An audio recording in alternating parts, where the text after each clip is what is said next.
atong storya ko ginguha. Isa sa akong pasalamat nga regalo para si mo nga bisang kisa may pagkatig amang gidi mo ulo. Pero di ko kabatas bisan gasunggod ko gamay. Kapin pa kong gakabuyo kasi mo tropa nga sabay. Di ko mahimo nga mga kid mas ginaintindi ka. Mas ginapili ko kung kisa nga suportahan ta ka. Kikabalo ko gudlay ko haon bilog mo nga pagsalig tungod sa imo nga pas daw ako pagakadalahin. Pero ay ko ginamain bisan sakit na para sa ako. Mas gimpili magpaungod kaysa nga permi awayon. Tandaan mo nga bisan may ara man o kun wala ari lang ko si mo tupad. Dindigid ko magpabaya kabay maglawig na duwagog malang sa ako nang ibay lumapahay man o kun low suporta ko si mo itodo.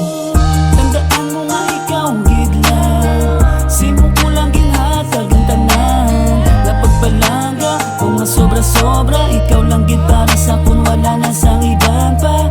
Tandaan mo nga ikaw ang gidlang si mo ko lang ginhatag ang tanan. Napagpalaga kung nga sobra-sobra ikaw lang gid para sa kun wala na sang iban pa.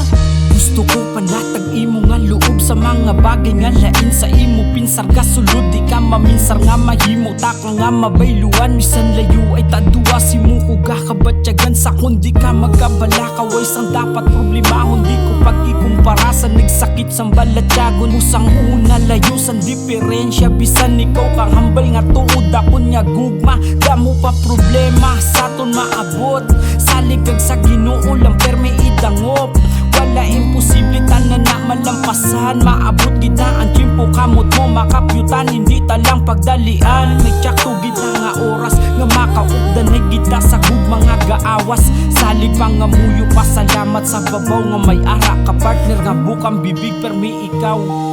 Kabalo ka akong tuyo lainon imong pagpati nga di parehas batasan. Kagawi sa mga bahi may lain ko nga batasan pero di pareho sila. Di mga man nga basi balaliwat masakitan kagay ko tsansa nga mahatag deserve nga para si mo ang babahi nga insyakto maupod bisan pigado. Di ko mamaya bisan ara ka na sa pinakadalo nga mga pagtilaw sa ton kabuwi willing ko magsalong. Ganta ka bisan sa kasubo man o kalipay hasta magdinalagon kita magdugay.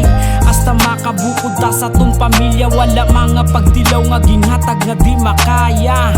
Basta salig sa isa kag isa kinanglan bakod ang pundasyon sa pagigugma. Hasta nga sa ulihi maging malipayon mabuugid ang pamilya nga dugay taginahandom.